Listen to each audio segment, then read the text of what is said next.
Olá, seja bem-vindo ao canal Alegria que Permanece, programa Lectio Divina, que hoje tem como tema Liberdade sem Verdade, o engano do nosso tempo.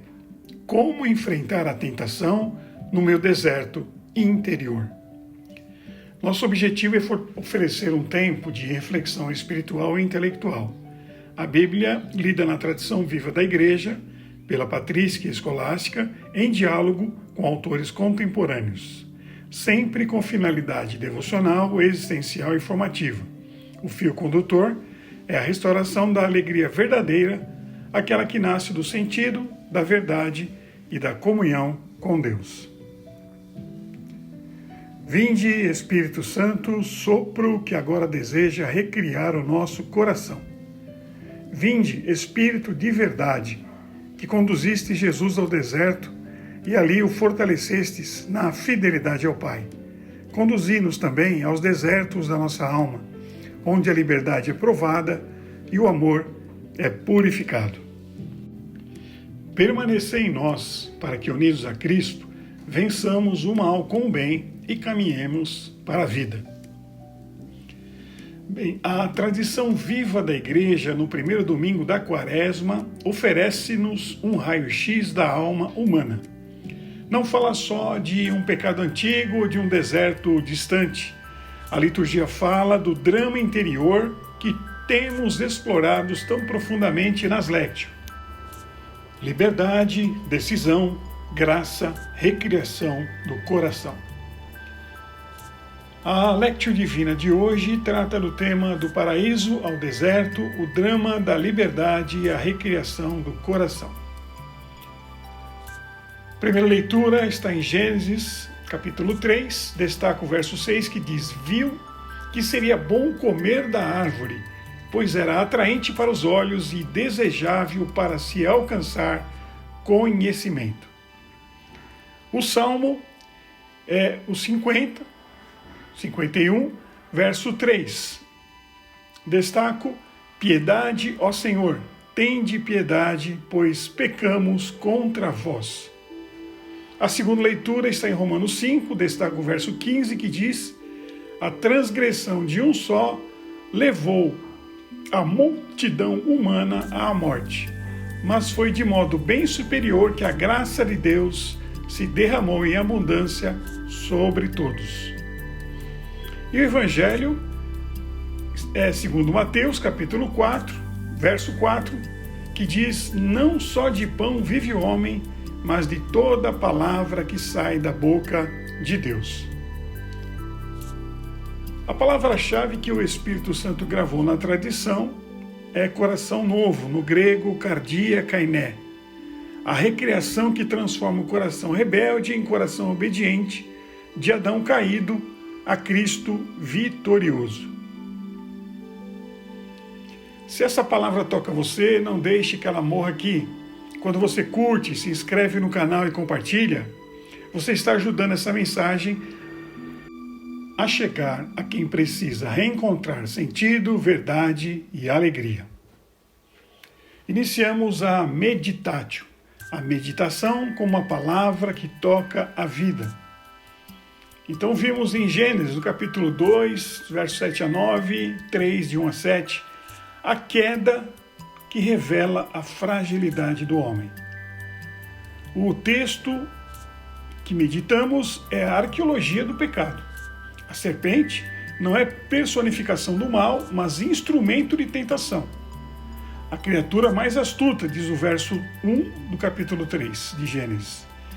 Termo que em 2 Samuel 13:3 descreve a sutileza de Jonadab, um amigo muito astuto de Aminon, filho do rei Davi, e meio-irmão de Tamar, que a desejava. Percebemos que a astúcia torna-se sedução quando desvia da palavra. A tentação segue a estrutura revelada em 1 João capítulo 2, verso 16. Concupiscência da carne, boa para comer. Concupiscência dos olhos, atraente para os olhos. E orgulho da vida, desejável para alcançar conhecimento, como vimos em Gênesis 3. Então a desobediência é ato de autonomia. Verso 5 de Gênesis 3 diz: serão como deuses. A consequência imediata é a nudez. Verso 7. Não física, mas existencial. Sem Deus, o homem está desprotegido, vulnerável. Santo Agostinho comenta: o pecado de Adão não foi mero ato de guia, mas desejo de autonomia, quis ser em si mesmo o que só pode ser em Deus. Daí a nudez. Perdeu a veste da graça, ficou exposto à miséria. A tradição patrística, Irineu, Tertuliano, vê em Adão um tipo de Cristo, não mera figura, mas antecipação invertida. Onde Adão caiu, Cristo venceu. Onde Adão se fez Deus, Cristo se fez servo. O paraíso perdido, nós vemos neste livro de Gênesis, capítulos 2 e 3. O homem é moldado do pó e recebe o sopro divino. Ele nasce da terra, mas vive do Espírito.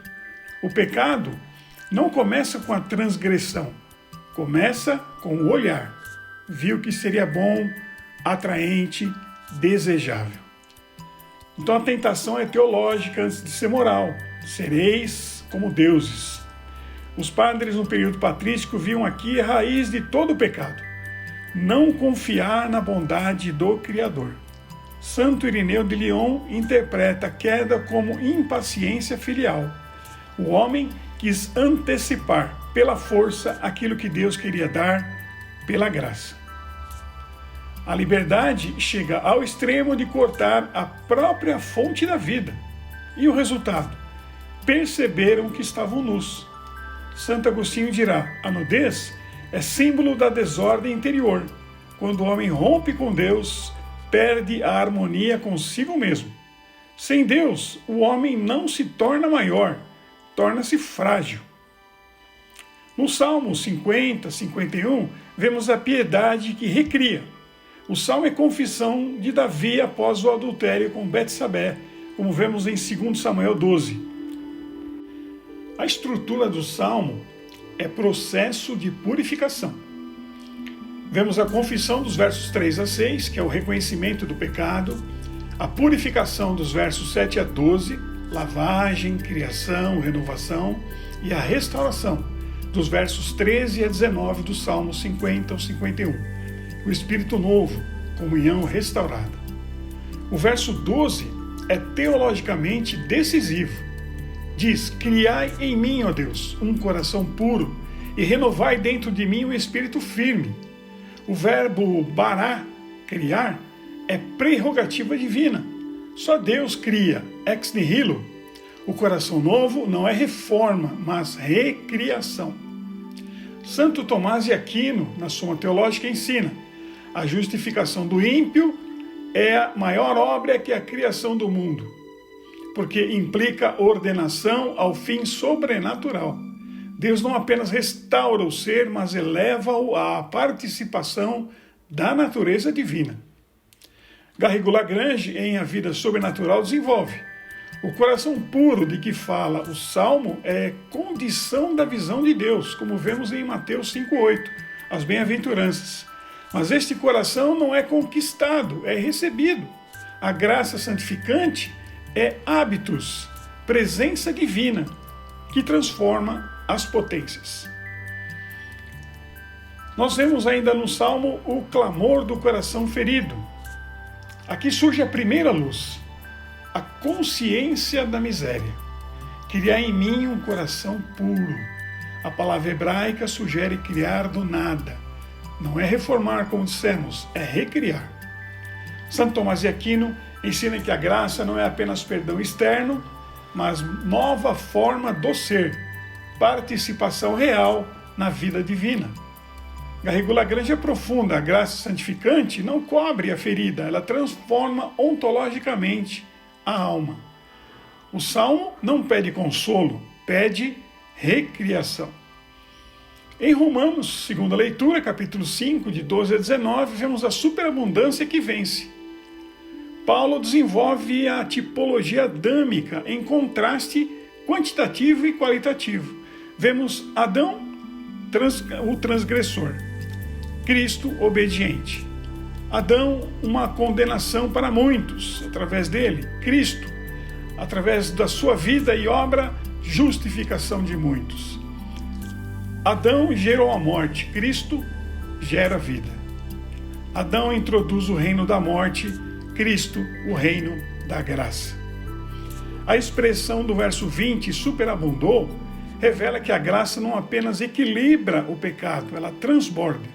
Onde o pecado multiplicou a culpa, a graça multiplicou a justificação. Santo Agostinho comenta: não foi pela desobediência de Adão que Cristo veio, mas pela obediência de Cristo que Adão foi criado. A graça é anterior ao pecado, embora historicamente o pecado a preceda. A superabundância revela a primazia do amor. A solidariedade é inversa. Adão arrasta para baixo, Cristo eleva para cima.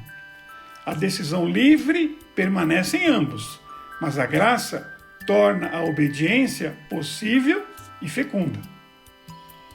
O Evangelho segundo Mateus, capítulo 4, versos 1 a 11, fala da vitória que restaura.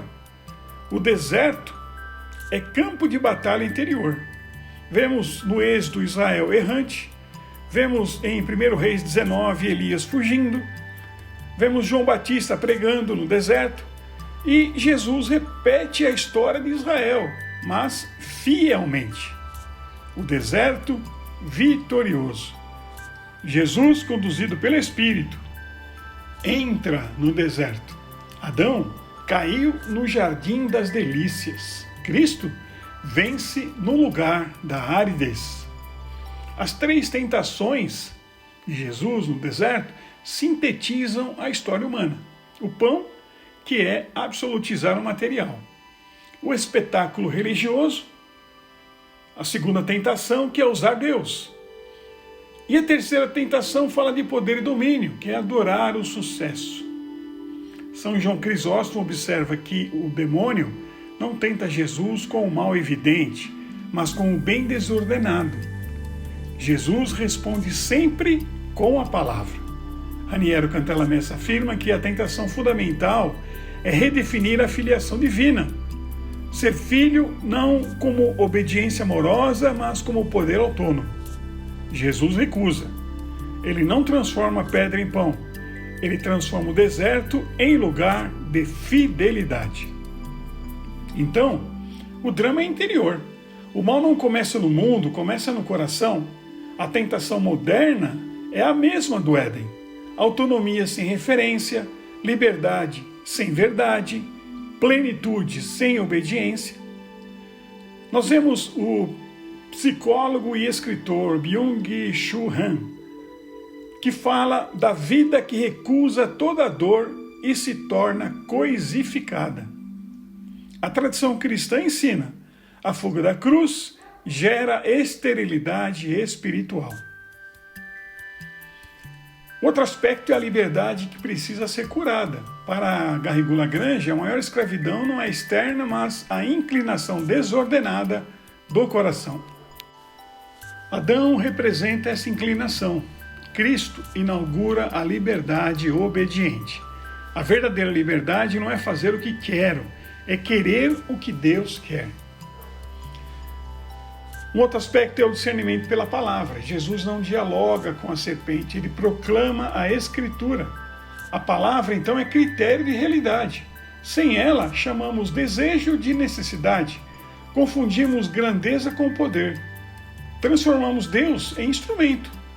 Agora, com ela, discernimos, resistimos, permanecemos. Assim, nossa primeira reação diante da leitura e meditação sempre será a oração, a palavra feita súplica, a oratio. Vamos orar? Senhor, reconheço em mim o desejo de autonomia, reconheço a pressa de ser como Deus, reconheço o medo da limitação. Crie em mim um coração novo, não apenas corrigido, mas recriado. Que o deserto da minha vida se torne lugar de fidelidade, não de fuga. Amém. De posse dessa graça que recebemos pela oração, busquemos a iluminação do Espírito Santo. é o tempo de contemplar. O que Deus me convida a viver, a contemplatio. Vejo dois homens, Adão no jardim, desconfiando. Cristo no deserto, confiando. Vejo dois caminhos, autossuficiência, estar de nudez, estar vulnerável, e a obediência, vida plena, com ação protetora do Espírito. Então a quaresma é passagem do primeiro ao segundo. São Bernardo diria, o amor cura o que o orgulho feriu. Chegamos na Actio, ao momento de prepararmos-nos para a ação, a palavra vivida. Primeira atitude é alimentar-me mais da palavra do que do imediatismo. Também parar de usar Deus como solução mágica. Recusar a sedução do prestígio. Quarta atitude, praticar uma obediência concreta esta semana. E entrar no deserto interior com coragem. Nossa síntese para a memorização: Adão caiu no paraíso, Jesus venceu no deserto. A queda foi desobediência que buscou autonomia. A vitória foi obediência que confiou na palavra. O coração novo não é conquistado, é criado. Não é reformado, é recriado. A quaresma é tempo de deserto, onde, jejuando da ilusão, nos alimentamos da verdade e encontramos que, perdendo-nos, somos encontrados. Portanto, a quaresma não é repetição da paixão, que é impossível, mas participação na vitória de Cristo. O jejum, a esmola, a oração são sacramentais, sinais que efetuam o que significam. E a pergunta para o dia é a seguinte: se Cristo venceu a tentação permanecendo na verdade do Pai, e Adão caiu ao querer definir por si mesmo o bem e o mal, em que áreas da sua vida você está chamando de liberdade aquilo que, na verdade, está te afastando da verdade e silenciosamente escravizando o seu coração? Ficamos por aqui. Deus abençoe você.